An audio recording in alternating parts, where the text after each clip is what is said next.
नमस्कार, आपके साथ मैं दीपशिखा और आप देख रहे हैं खबरें अभी तक। स्वागत करती हूं आपका हमारे इस खास कार्यक्रम कहानी कामयाबी की में। और इस कार्यक्रम में हम आपको मिलाते हैं किसी ऐसी शख्सियत से जो आपको आपकी जिंदगी जीने का एक नया लक्ष्य दे दे। क्योंकि हम में से बहुत युवा, हम में से बहुत लोग अक्सर ये सोचते रहते हैं कि कामयाबी की उस मंजिल तक आखिर कैसे पहुंचा जाए। हम फेसबुक पर, हम यूट्यूब पर वो वीडियोस तो देखते हैं जिसमें हमें लग्जरी गाड़ियां दिखाई दें, जिसमें हमें बड़े बड़े बंगले दिखाई दें, लेकिन हम कभी उन बंगलों तक के बनने के पीछे की कहानी, उन महंगी गाड़ियों तक के खरीदने के पीछे की कहानी नहीं समझ पाते। हमारे इस कार्यक्रम का मकसद यही है कि आप उन तमाम चीज़ों से रूबरू हो। और आज आप बहुत ज़्यादा भाग्यशाली अपने आप को महसूस करेंगे, क्योंकि जो शख्सियत हमारे साथ जुड़ी है उनका तारुफ मैं बस इसी बात से करवाना चाहूंगी कि शुरुआत में उन्होंने एक ट्रक खरीदा, ट्रक चलाया। उन्हें भी शायद ये नहीं मालूम था कि आज उनके रिजॉर्ट्स होंगे, उनके होटल होंगे और ट्रांसपोर्ट का एक बहुत बड़ा बिजनेस होगा। जी हाँ, हमारे साथ मौजूद है मशहूर बिजनेसमैन अशोक ढींगरा सर। नमस्कार जी। तो सर, मुझे लगता है कि जो शुरुआत में मैंने दर्शकों को कहा वही अपने आप में बहुत ज़्यादा है। एक ट्रक से लेकर इस बड़े कामयाबी के सफर की कहानी के पीछे का राज क्या है, आप यहाँ पर कैसे पहुंचे? सबसे पहला मेरा ये कॉमन सवाल वो इसलिए क्योंकि आपकी कहानी बहुत ही ज्यादा इंस्पायरिंग है और बहुत ही ज्यादा आम से अलग। एक्चुअल मैं आपको बताऊं, ये कहानी एक गाड़ी से शुरू नहीं हुई जी मेरे फादर ने 2 गाड़ी खरीदी थी जी। जो खुद गाड़ी चलाते थे। पहले वो इसका काम करते थे, फ्लोर मिल थी हमारे पास, उसका काम करते थे। फिर वो छोटे ब्रदर को दे दी और उसके बाद ये ट्रांसपोर्ट का काम उन्होंने शुरू किया 2 ट्रकों के साथ, और उनका इंटरेस्ट बनता गया। तो हमारी एक जॉइंट फैमिली थी, ताया जी, अंकल जी सारे थे। 1964 में वो सेपरेट हुए। तो फादर के लिए मतलब उनके पास फिर एक हिस्से में एक गाड़ी आई। फिर उन्होंने एक गाड़ी और परचेज़ की और ख़ुद गाड़ी ड्राइव करते थे। तब हम स्कूल में पढ़ते थे, उसके बाद कॉलेज भी पढ़े हम। दोनों भाई, बड़े भाई सुभाष ढींगरा हैं वो, और 2 में हम क्लास में इकट्ठे पढ़ते थे। तो उन्होंने ये बिज़नेस शुरू किया था फादर ने, और मैं आपको बताऊं सारा श्रेय उनको जाता है। एक्चुअल क्या है, मेरे फादर बड़े हार्ड वर्कर थे। उनकी इंस्पायरेशन से ही सब कुछ हुआ जो आज हम यहाँ तक पहुँचे। उनका एक प्रिंसिपल था, ईमानदारी और मेहनत। मेहनत से वो कभी पीछे नहीं हटते थे। चाहे एग्रीकल्चर का काम था, पहले एग्रीकल्चर से पूरा एग्रीकल्चर का काम करते थे वो। उसके बाद उन्होंने ट्रांसपोर्ट भी की, फ्लोर मिल भी किया। क्योंकि पाकिस्तान से आए थे हम, तो पाकिस्तान से खाली हाथ आए थे। जो हमें ज़मीनें भी अलाट हुई वो मेवात में हुई, जो एक बैकवर्ड एरिया है सारा।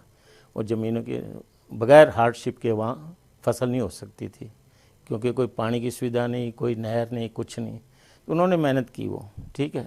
और एक स्टेज से निकाल के इस स्टेज पे आए कि जब हमें दिया, जब बिज़नेस दिया, ऐसा नहीं था कि बिल्कुल हम हैंड टू माउथ थे कि भाई हमें एक गाड़ी चला के ही गुजारा करना, ऐसा नहीं था। ठीक है, मतलब 2 गाड़ियाँ थी जिस टाइम भाई साहब आए, फिर मैं आया तो 3-4 गाड़ी हमने बनाई। फिर फादर के दिमाग में आया कि भाई कोई इंडस्ट्री करो, ये ट्रांसपोर्ट का काम ठीक नहीं है। बच्चों को जैसे होता है बड़े कि भाई ट्रांसपोर्ट जो है नहीं देनी। और टचवुड मेरे शुरू से ही ब्लड के अंदर था कि मेरे को ट्रांसपोर्टर ही बनना है। तो फादर ने कहा अच्छा चलो कोई बात नहीं। उनका शौक़ था कि मैं अच्छा पढ़ा लिखा बनूं, अच्छी, क्योंकि मेरे पास एजुकेशन ठीक थी, बीएससी की, फिर उसके बाद लॉ की। तो ब्रदर जो है उन्होंने इंडस्ट्री लगाई बॉल बेयरिंग की। बॉल बेयरिंग इंडस्ट्री लगने के बाद हम जो है ट्रांसपोर्ट में मेरे को देखना पड़ा। इन बिटवीन फादर ने कहा लॉ करना ज़रूरी है, लॉ कर लो। तो हमने लॉ कर ली। लॉ करने के बाद फिर मैंने कहा जब प्रैक्टिस करते हैं, तो हालांकि मेरा दिल नहीं था प्रैक्टिस करने का। फादर कहने का नहीं प्रैक्टिस करो आप। तो हमने एक जगह ली। इन बिटवीन ये 70 से लेके और 76 तक मैं फादर को मतलब रिटायर कर दिया था एक हिसाब से, कि वो बिज़नेस को ना ही देखे, मैं ही देखूं सारा। अब उन्होंने देखा कि ये चला गया तो फिर बिजनेस कौन देखा था। उस टाइम मेरे पास 4 5 6 गाड़ी थी, ठीक है। तो उन्होंने कहा भाई मैं नहीं जानता, अब ये काम तुम देखोगे ट्रांसपोर्ट। अब मैं तो चाहता भी यही था, मेरे को तो प्रैक्टिस करनी ही नहीं थी, मैं आपको बताऊं, मैंने तो ट्रांसपोर्टर ही बनना था, जो उसकी मर्जी है। तो मैंने वो शुरू किया और वो परमात्मा बड़ा मेहरबान रहा कि ईमानदारी और मेहनत से मैं पीछे नहीं हटा, न दिन है न रात है। खुद गाड़ी चलाई है, मैंने भी चलाई, मेरे फादर ने भी चलाई, मेरे बड़े ब्रदर ने भी चलाई, छोटे ब्रदर ने भी चलाई, लेकिन थोड़ी चलाई, लेकिन उसने भी काफ़ी मेहनत की। तो उसके बाद हम जो है ना इस बिज़नेस में मैंने संभाला 76 से लेके अपना 70 से लेके और आज तक मैं ट्रांसपोर्ट ही देख रहा हूँ। और परमात्मा की दया से आज 3000 के करीब गाड़ियाँ हैं, अच्छा है, वेल फर्नी, मतलब सही उसमें है, कुछ ऐसा नहीं है कि। लेकिन फिर भी जो मेरे फादर या मदर का कंट्रीब्यूशन था तो मैं सारा श्रेय उनको या फिर दूंगा तो अपने बड़े ब्रदर सुभाष ढींगरा, छोटा सतीश ढींगरा, गिराज ढींगरा, हमारी जॉइंट फैमिली और आज भी जॉइंट फैमिली है। टचवुड, मतलब भाइयों में बहुत प्यार है, किसी तरह कोई नहीं, लेकिन हर अपना अपना आदमी अपना अपना बिजनेस देखता है, कोई किसी का वो नहीं है। अब वैसे मैं ट्रांसपोर्ट देखता हूँ, मेरा छोटा ब्रदर मेरे साथ ट्रांसपोर्ट देखता है और बाकी बड़े बच्चे तो सारे कोई डीलरशिप, कोई दोनों भाइयों बेटों के पास एक किया की डीलरशिप है, एक उसकी अपना मर्सिडीज कार की डीलरशिप है, वो देखते हैं। और जो छोटे ब्रदर का बेटा है वो मेरे साथ ट्रांसपोर्ट देख रहा है, मतलब और गिराज ढींगरा का बेटा भी ट्रांसपोर्ट देख रहा है। तो ऐसे ही अच्छा है, मतलब जो बड़ा बेटा वो भारत बेंच की डीलरशिप भी देखता है। तो उनका रुझान उस तरफ है कि भाई हमें ट्रांसपोर्टर नहीं बनना, ट्रांसपोर्टर की टफ़ लाइफ है, नो डाउट टफ़ लाइफ है, लेकिन मैं नहीं समझता कि ये बिज़नेस बुरा है। मेरी अपनी सोच है कि इस बिज़नेस के साथ आप अगर ईमानदारी और मेहनत के साथ काम, मेहनत तो है हर काम में मेहनत, कोई ऐसे मेरे कई फ्रेंड बोलते हैं कि भाई तुम ये ट्रांसपोर्ट छोड़ दो, क्या है यार, इसकी कोई ज़िंदगी है, ये है, कोई और बिज़नेस करते हैं।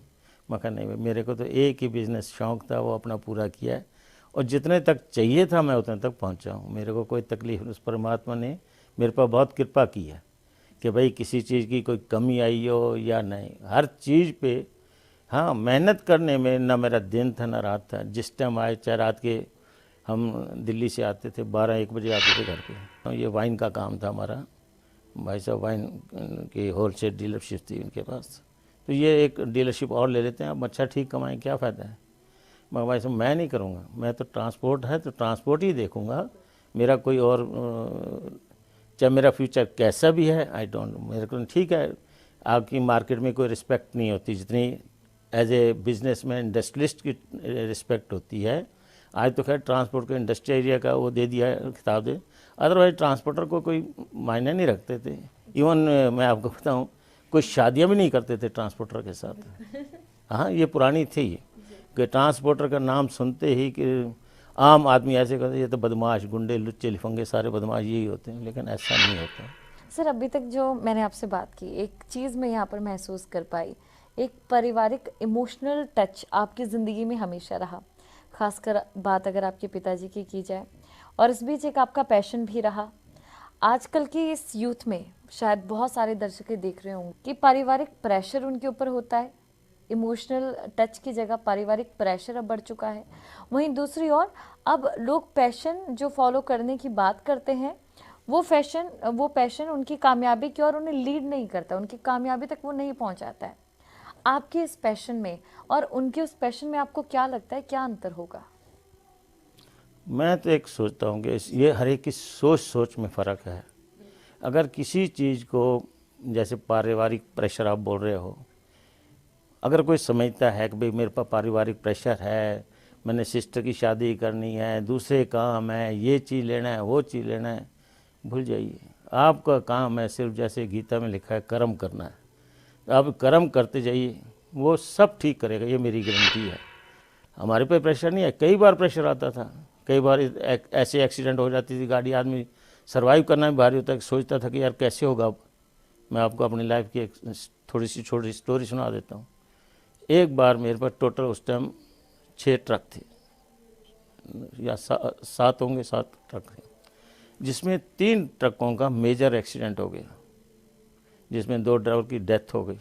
77-78 की बात है। तो एक ऐसा टाइम था, कभी इनको, क्योंकि हमारे पास कोई इतना कैश तो होता ही नहीं है, ट्रांसपोर्टर का किसी के पास कैश तो मिलेगा ही नहीं। रीज़न वाई कि वो हर टाइम, क्योंकि कर्जा लेके ही काम करना है, लोन लेना है, गाड़ियाँ बनानी है, लोन लेना है, गाड़ियाँ बनानी है, और कुछ, या फिर उससे रीफाइनेंस करा लोगे, यही होता है। तो उस टाइम मेरी 3 गाड़ियों का एक्सीडेंट हो गया। और उस टाइम हमें मतलब ऐसा नहीं था मार्केट में कोई आपको उधार पैसे दे देगा या आप उससे ले लेंगे, और मांगेंगे किससे, क्योंकि सर्कल ही ऐसा था, मेवात से निकल के आए थे गांव से, कोई इतना वो नहीं था। तो एक था कि भाई, लेकिन फादर की गुडविल थी, फिर उसके बाद मेरी गुडविल भी थी कि जिसके साथ कमिटमेंट कर लिया है तो उसकी पेमेंट वापस करनी ही करनी है। तो मैं सिंपल सी जो स्पेयर पार्ट वाले थे उनके पास गया कि भाई ऐसे ऐसे मेरी प्रॉब्लम है, गाड़ी रिपेयर करानी है, इंश्योरेंस से क्लेम जब मिलेगा सो मिलेगा, अभी तो। उन्होंने कहा कि नहीं, आप बेफिक्र हो, काम करो, हम आपको स्पेयर पार्ट देंगे जितना भी है। फिर टायर वाले के पास गया कि भाई ऐसे ऐसे, भाई अब मैं टायर की पेमेंट भी नहीं कर पाऊँगा, क्योंकि मेरे को लगता है कि 1.5-2 लाख रुपए इन गाड़ियों पे लगेगा, तो इतना आसान नहीं है कि निकालना। तो उन दिनों पैसे की वैल्यू इतनी थी जी, क्या बताएं। तो उन्होंने कहा जी आप चिंता मत करो, जितने तक है। ठीक है, उन्होंने विश्वास किया। तो ठीक है, अगर मैं घबरा के बैठ जाता, फादर से बोलता अब मैं क्या करूं, मेरे से तो बस का नहीं है, मदर से कहता भाई अब मैं तो बस ये है, मेरे को तो मुसीबत में डाल दिया। ठीक है, बड़े छोटे भाई तो अभी छोटे थे, कोई वो नहीं था साथ में। तो मैंने कहा कोई चिंता नहीं, मतलब परवाह नहीं कि किसी की वो ज़रूरत है, और सब साथ हुआ, ये कष्ट भी निकल गया, कोई पता भी नहीं चला, और इमीडिएटली हमने वो इंश्योरेंस से क्लेम भी लिए, उनसे भी रिक्वेस्ट की। लेकिन वही है कि आप बार बार मेहनत करते हैं, हर डेली ऑफिस में जाएंगे, पता करेंगे भाई मेरा क्लेम का क्या हुआ, मेरी गाड़ी कहाँ तक रिपेयर हुई है, वो रिपेयर करने में भी आपको टाइम देना है। तो आप ये सोचेंगे यार आज तो मैं रेस्ट कर लेता हूँ, यार गाड़ी रिपेयर कर लेंगे, 2 दिन बाद हो जाएगी, क्या फ़र्क पड़ता। नहीं, 1-1 घंटे की वैल्यू है। आप जब आप 1-1 घंटे की वैल्यू समझते हैं, हम आपको होता है, हम रात के 9 बजे नो एंट्री खुलती थी दिल्ली से, तो दिल्ली से रात के 10 बजे अपना ट्रक 9 बजे के बाद आते थे, नो एंट्री के बाद। हम उनका काम हिसाब लिखना सारा कुछ करके उसके बाद ही हम चलते थे, ताकि 1-1 घंटा भी जो है गाड़ी का बचाएंगे तो वो हमारे फ़ायदे का आएगा। देखिए कैसा भी समय आया था, ट्रांसपोर्ट पूरी तरह से ठप हो गया था, बहुत सारे बिजनेस बंद हो गए थे। आप लोगों को कितना नुकसान इससे हुआ और कैसे आप उससे उभरे? देखो जी, उठे तो अभी तक भी नहीं है, देखो फ्रेंकली बता रहे हैं। ठीक है, कोरोना का जो इम्पैक्ट था, हालांकि जो पहला कोरोना आया था 4-5 महीने हमारे को मुझसे बैंकों से भी सहूलियत मिली थी, सारा कुछ हुआ था, और उससे हम निकल भी आए थे। जो पहला कोरोना हुआ था 5-6 महीने हुआ, फिर बिजनेस का फ्लो उठ गया था। लेकिन जो इस बार जो 2021 में कोरोना आया, उसने मतलब काफ़ी ट्रांसपोर्टर की कमर तोड़ दी है। मतलब जब मेरे जैसा बिजनेसमैन भी घबरा गया था, तो घबराना इन द सेंस के मतलब लगता है कि हम हर साल मतलब 200-300 ट्रक खरीदते थे, इन 2 सालों में 1 ट्रक भी नहीं खरीदा हमने। तो मतलब आप लगा लो कितना इम्पैक्ट हुआ है ट्रांसपोर्ट के ऊपर। लेकिन वो है ना, जिसको काम यही करना है वो तो कुछ कर नहीं सकता। ठीक है, स्ट्रगल करेंगे, ऐसा नहीं कि हमेशा रहता है। अब थोड़ा थोड़ा बिजनेस उठने लगा है। बीच में ये ऑटोमोबाइल्स में चिप्स की प्रॉब्लम, चिप नहीं आ रही थी, उससे कार मैन्युफैक्चरिंग और मोटरसाइकिल मैन्युफैक्चरिंग में बड़ा दिक्कत आ गई। अभी वो थोड़ा सा इम्प्रूव हो रहा है, लेकिन जैसे जैसे कोरोना बढ़ता है वर्कर चले जाते हैं, वर्कर नहीं है तो काम ठप ही हो जाता है। तो सारा काम तो इंडस्ट्री के ऊपर है, इंडस्ट्री चलेगी तो ट्रांसपोर्ट भी चलेगी, जब इंडस्ट्री नहीं चल रही तो ट्रांसपोर्ट भी नहीं चल पाएगा। तो ये सारा है। लेकिन कोरोना ने काफ़ी मतलब नुकसान किया ट्रांसपोर्टर को, बहुत ज़्यादा। ट्रांसपोर्टर्स को बहुत ज़्यादा नुकसान हुआ, लेकिन इसी बीच आप लोगों ने लोगों की मदद भी की, और जिस तरीके से सेवा भाव एक रहता है आपके दिल में, क्या इसे हम संतुष्टि का कारण मान सकते हैं जो इस मुकाम पर पहुंचने के बाद आपको एक सेटिस्फेक्शन देता हो? क्योंकि अक्सर लोग अमीर हो जाते हैं, अक्सर लोग कामयाब हो जाते हैं, लेकिन उसके बावजूद वो अपने आप से खुद संतुष्ट नहीं हो पाते। ऐसे में सेवा भाव, दूसरों की मदद करना, ये कितना इम्पोर्टेंट रोल निभाता है? देखो जी, मैं तो ये कह रहा हूँ कि कोरोना, चलो ठीक है, कोरोना आया, उसमें तो सबने पार्टिसिपेट भी किया, मतलब हर एक की। लेकिन मैं तो दूसरा भी कहता हूँ, चाहे कोरोना ना भी हो, हर एक आदमी को एक दूसरे की हेल्प करनी चाहिए। अगर आज मैं पैसे वाला हो गया, ठीक है, तो इसका मतलब ये नहीं कि मैं किसी की हेल्प नहीं करूँ, कुछ नहीं। जो संतुष्टि उसमें मिलती है आपको, अपने इतने कमाने में नहीं मिलती जितनी आप किसी की हेल्प कर देते। चाहे पैसे से ना करो, किसी तरह की हो। आज एक किसी का एक्सीडेंट हुआ, पर उसको उठा के लेके हॉस्पिटल ले गए, तो वो भी हेल्प हो गई। पैसा तो खर्च कर सकते, तो करना चाहिए, वो उसमें कोई दो राय नहीं है, वो करते भी हैं, ऐसा नहीं कोई नहीं करता। लेकिन मैं ये हमेशा कहूँगा, कोरोना में तो जो ठीक हो, हमने तो जो किया सो किया, कईयों के हमने वो लगवा दिए थे, खाना फ्री चालू करवा दिया था गुजरात में, हमारे ऑफिस में वहाँ चालू करवा दिया था, यहाँ भी एक दो जगह चालू करवाए। तो जो हेल्प हो सकती थी वो तो करते ही है। लेकिन फिर भी कोरोना हो या कोई हो, एक ह्यूमन बीइंग, मतलब आदमी को हर एक के साथ किसी को दुख है तो उस दुख को समझना चाहिए। हमें तो ज़्यादा नहीं निकलने दिया कि अब तो रहो, हम करेंगे ज़्यादा, तो मैं ठीक है कोई नहीं। उन्होंने मतलब रियली बता रहा, और उस हॉस्पिटल के रिज़ल्ट इतने अच्छे रहे, मेरे ख्याल एक डेथ हुई उस हॉस्पिटल में, और कम से कम 200 पेशेंट तो हमने भेजे होंगे, कम से कम बता रहा हूँ। यानी कि कुल मिलाकर सर देखिए, वैसे तो ये अगर आप गीता की भी बात कर रहे हैं, या मेरे हिसाब से शायद आप किताबें पढ़ने की भी शौकीन होंगे, तो इस जी जाहिर सी बात है कि वो भाव जो हमारे चेहरे पर मुस्कान ला दे, उससे बड़ी कोई खुशी नहीं हो सकती। फिर कोरोना के समय में जो सेवा आपने की, उसने तो लोगों की जिंदगियां बचाई हैं, तो इससे बड़ा सेवा भाव, बड़ा धर्म बस हाँ जी, हाँ। इंसानियत का है। और बस यही आज फिलहाल आज मैं आपको बता दूं, अगर आपने किसी मेरे ड्राइवर से पूछ लिया कभी भी, तो वो मेरे लिए कुछ भी करने को तैयार होगा। मतलब इतना कोई मालिक ड्राइवर के साथ रिलेशन नहीं रखता जितना मैं रखता हूँ आज भी। कि मेरे पास आएंगे, मेरा सीधे ऑफिस में आएंगे, कोई किसी को रुकावट नहीं किसी तरह की, आएंगे, बात करेंगे अच्छी तरह, और बिल्कुल इवन मेरे को भी एटलीस्ट हर ड्राइवर के नाम याद होंगे, मतलब उनके, मतलब कहाँ का रहने वाला है, कहाँ का है। अब इतने उसमें ड्राइवरों में, अब तो खैर थोड़ा कम भी हो गया है, लेकिन पहले एक टाइम था कि उन ड्राइवरों की गाड़ी नंबर भी याद रखता था, ड्राइवर का भी गाड़ी नंबर भी याद रहते थे। ड्राइवर्स की बात कर रहे हैं, और कुछ सवाल मेरे इस चीज से, इस पेशे से जुड़े भी हो सकते हैं। आप चाय पीने की भी शौकीन रहे हैं, जो कड़क चाय एक ड्राइवर्स की खासियत मानी जाती है, या ड्राइवर्स की जो शौक माने जाते हैं ऊंची आवाज में पंजाबी गाने सुनते हुए? वो गाड़ी पुछानी, लेकिन नींद को भी दूर करना है, तो उसके लिए चाय एक हेल्प थी, या ये था, या फिर थोड़ी देर गाड़ी रोक के साइड पे पानी छिट्टे लगाए और मुंह धोया और फिर चल पड़ते थे। सर आपने भी गाने गाए होंगे, क्योंकि मैं पहले ही जिक्र कर चुकी हूँ कि नाराज ना हो आप। नहीं गाने तो गाते थे, नो एक प्रॉब्लम। गाना अभी हो जाए दर्शकों के लिए। तुम रूठ के मत जाना, तुम रूठ के मत जाना, तुझसे क्या शिकवा, दीवाना है दीवाना, फुर्सत है तो आ जाना, फुर्सत है तो आ जाना, अपने ही हाथों से मेरी दुनिया मिटा जाना। वाह सर। करते थे उस टाइम की। अब तो उस आवाज क्या समय के गाने, नहीं सर, अभी भी आपने बहुत अच्छा गाया। और एक चीज मैं बताती हूँ कि आप लोगों की शायद प्रैक्टिस भी हो गई होगी गाना गाते, वरना बहुत मुद्दत हो गई, आज पहली दफा आपने कहा तो गा दिया। और वो भी हमारे दर्शकों ने भी सुन लिया। पहली बार में बहुत सारे लोग इस समय आपके इस गाने को सुन रहे हैं। तो चलिए थोड़ी हल्की फुल्की बातें हो जाती है, मुझे लगता है, क्योंकि ये फिलहाल इंटरव्यू देख के मुझे लगता है दर्शक बहुत इमोशनल भी हो रहे होंगे। सर उस जमाने के गाने में और इस जमाने के गानों में आपको कुछ फर्क नजर आता है?